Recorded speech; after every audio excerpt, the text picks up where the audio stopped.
तो बच्चों, जो अभी का जो डिफरेंस होने वाला ना ये एक्चुअली क्या मैंने बच्चों को कॉपी में लिखवा रखा था और मैंने ध्यान नहीं दिया कि मैंने इसकी वीडियो नहीं बनाई है। तो ये भी वीडियो मैं आपके लिए बना देता हूं क्योंकि ये क्वेश्चन आपके पेपर में आया भी है। कल भी जो पेपर आपका हुआ था उसमें क्वेश्चन आया हुआ था। ठीक है, इसके ऊपर क्वेश्चन आया था। तो मैंने देखा कि कॉपी में तो हो रखा बट ये ऑनलाइन नहीं था, तो इसलिए ठीक है बनाना जरूरी है। प्री बोर्ड भी आपके सर के ऊपर है, कुछ टाइम में प्री बोर्ड भी आ जाएंगे। ठीक है बेटा, तो देखो जो टॉपिक है ना वो है धरातलीय खनन। क्या है? धरातलीय खनन क्या होता है, जिसको इंग्लिश में हम सरफेस माइनिंग भी कहते हैं।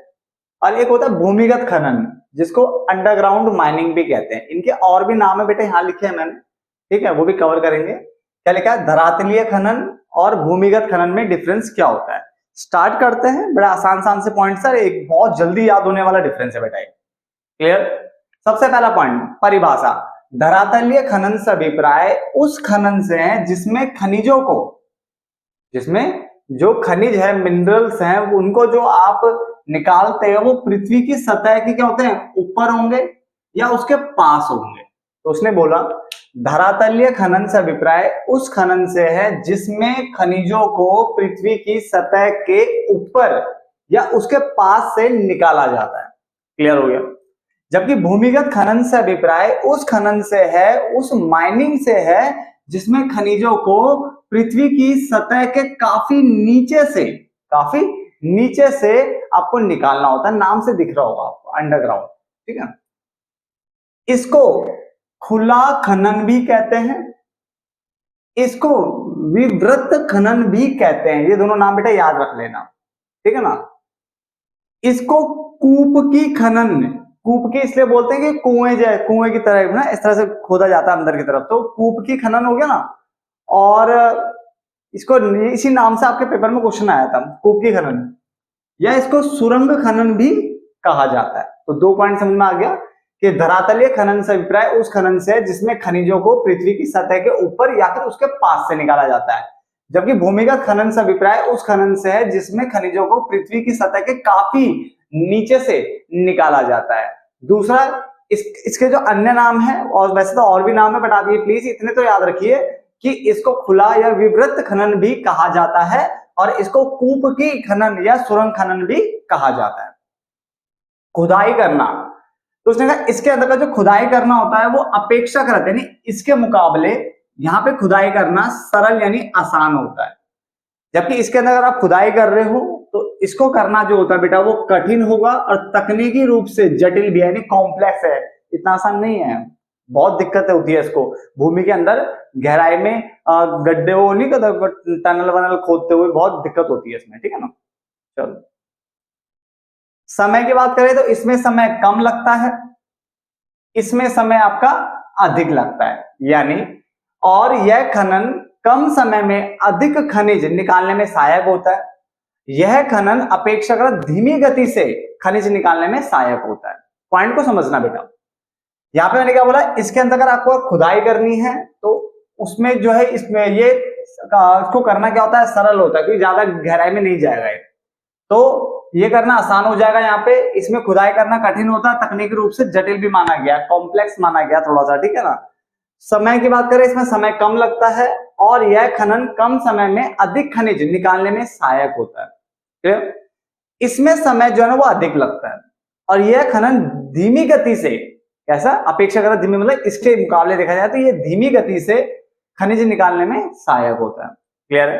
देखो मैंने कई वीडियोस में आपको एक ही लाइन बार बार बोल दिया, फिर भी बच्चे बार बार वही चीज पूछते हैं कि आप पहले कंटेंट क्यों लिख देते हो। मैंने बेटा कितनी बार बोल दिया, मैं कंटेंट आपके लिए पहले ही इसलिए लिखता हूं ताकि वीडियो बनाते वक्त अगर मैं कंटेंट लिखने बैठा तो आपकी 10 या 8 मिनट की जो वीडियो होती है वो 40 से 45 मिनट में खिंच जाएगी लिखते लिखते लिखते लिखते।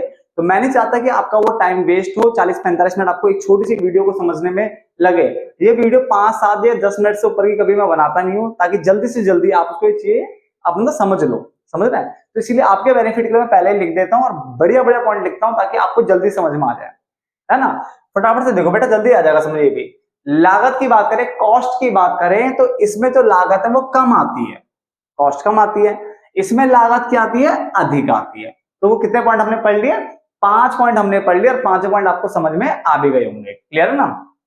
आगे सुरक्षित की अगर हम बात करें तो यह खनन अपेक्षाकृत यानी इसके मुकाबले अगर देखा जाए तो ये खनन जो है अधिक सुरक्षित है, क्योंकि इसमें भूमि के धंसने का खतरा जो होता है वो कम होता है। इसमें जो जोखिम है ना वो कम है, जोखिम यानी रिस्क कम है, क्योंकि इसमें भूमि के जो धंसने का खतरा हो गया है, एकदम से गैस आ गई बाहर, इस टाइप की चीज देखने को नहीं मिलती है, बहुत रेयर होता है। क्लियर हो गया। जबकि इसकी अगर हम बात करें तो ये खनन जो है अपेक्षाकृत इसके मुकाबले देखा जाए तो कम सुरक्षित है। इसका मतलब यहाँ पे जोखिम है, यहाँ पे जोखिम है, क्योंकि इसमें गैस निकल सकती है, आग निकलने की जो संभावना है, या फिर भूमि के धंसने का जो खतरा है वो क्या होता है, अधिक होता है, जोखिम अधिक होता है।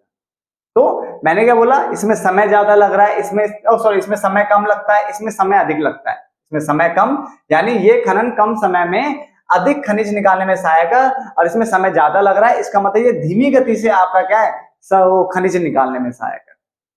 धरातलीय खनन में लागत जो है ना बेटा वो कम आती है, ठीक है ना, इसमें कॉस्ट कम लगती है, बट इसमें कॉस्ट आपको ज्यादा लगेगी, अंदर तक जाना पड़ता है, ठीक है ना। सुरक्षित, इसको जो है अधिक सुरक्षित माना गया है, इसको कम सुरक्षित माना गया है। क्यों अधिक सुरक्षित माना गया, क्योंकि भूमि के धंसने का खतरा जो है वो कम होता है, ठीक है ना, जबकि इसमें भूमि के धंसने का खतरा, गैस निकलना, आग निकलना, इस टाइप के खतरे ज्यादा होते हैं। समझ में आ रहा है सब कुछ एक बार में, ठीक है। बनाते ही हम डिफरेंस कुछ इस तरह से कि आपको डिफरेंस वीडियो के अंदर ही याद हो जाता है अगर आप ढंग से सुनते हो तो, ठीक है ना। बहुत सारे बच्चों को मैंने देखा वीडियो स्टार्ट होती है थोड़ा साफ कर लेते, रोक देते, फिर फटाफट से लिख लेते नोट, उससे कुछ नहीं होने वाला। आपको वीडियो को सुनना जरूरी होता है, क्योंकि वीडियो में हम कई बार कुछ हटके भी बता देते हैं, तो आपको अगर वो सुनते हो तो ज्यादा बढ़िया रहता है, है ना। तो वीडियो हमेशा सुन करके लिखना चाहिए, चाहे आप 1.5 की स्पीड से सुनो, बट सुन लो, ठीक है, सुनना जरूरी है। आगे श्रम यानी लेबर की बात करें तो लेबर की आवश्यकता के अगला पॉइंट हमारा है, और इसने यहाँ पे बोला है इस खनन में मशीनों का उपयोग अधिक होता है, मशीनों का उपयोग अधिक हो रहा है, जिसके कारण इसमें श्रम की जो आवश्यकता है वो क्या होती है, कम होती है। तो इस खनन में मशीनों का उपयोग अधिक होता है, इसलिए यहाँ पे जो है श्रम की जो आवश्यकता है वो कम रहती है। और इसमें सुरंगें बनानी भाई, तो सुरंगों का निर्माण करना, उनको समर्थन देना है, तो उसके लिए भाई मशीनों का उपयोग तो वही होगा, आपको पता है मशीन तो लगेगी भाई, पर उसके साथ साथ आपको अधिक कुशल श्रम चाहिए भाई साहब, बहुत टैलेंटेड चाहिए होते हैं इसके लिए, ठीक है। आप सोचते हो कि जो वर्कर्स है वो ऐसे होते हैं, बेटा ऐसे नहीं होते, सबसे ज्यादा दिमाग उन्हीं में होता है। आपको मेट्रो के पिलर्स खड़े करने हैं, आपको ये करना वो करना, भाई साहब नॉर्मल बंदा कर ही नहीं सकता, ठीक है, बाकी लोग सिर्फ फेंकते हैं, ठीक है। ये जो होता है ना, इनमें असली जो होती है स्किल होती है भाई साहब, ये बहुत कुशल एफिशिएंट बंदे होते हैं, ठीक है। हमारे देश में इनको ढंग से नहीं, इनको मतलब बेचारा को समझा जाता, वरना देखा जाए तो जो पत्थर से मूर्ति बना देता है ना भाई साहब, जो पत्थर से मूर्ति बना दे, ठीक है, जो इस टाइप के काम करते हैं उनमें सबसे ज्यादा टैलेंट होता है, बात समझ आ गया ना। बट इनको नहीं ध्यान दिया जाता इनके ऊपर ढंग से, तो वो बात अलग है हमारे देश का। बट अभी हम ये पॉइंट पढ़ रहे हैं कि इस खनन में मशीनों का उपयोग अधिक होता है, इस और के कारण यहाँ पे कम श्रम की आवश्यकता होती है, यानी कुशल श्रम की जरूरत नहीं पड़ती, ऐसे भी हो जाएगा काम। इसमें सुरंगों का निर्माण और उसके समर्थन के लिए मशीनों के साथ साथ अधिक कुशल श्रम की यहाँ पे आवश्यकता होती है। लास्ट पॉइंट, पर्यावरण को क्षति कौन पहुंचाएगा, तो इसमें पर्यावरण को अधिक क्षति यानी हानि पहुंचती है, जबकि इस खनन में पर्यावरण को इसके मुकाबले, हानि तो यहाँ पे भी होगी, हानि यहाँ भी होगी, यहाँ भी होगी, बट यहाँ पे ज्यादा हानि होगी, और यहाँ पे अगर हम बात करें तो इसकी अपेक्षा यानी इसकी तुलना में यहाँ पे जो हानि होती है वो कम होती है, कम क्षति होती है। क्लियर है ना, फटाफट से नोट डाउन कर लो, मिलेंगे फिर एक नेक्स्ट वीडियो में और नया डिफरेंस लेके आएंगे उसमें भी, ठीक है, ज्योग्राफी का या किसी और का। चलो नोट डाउन करो फटाफट से, बाय।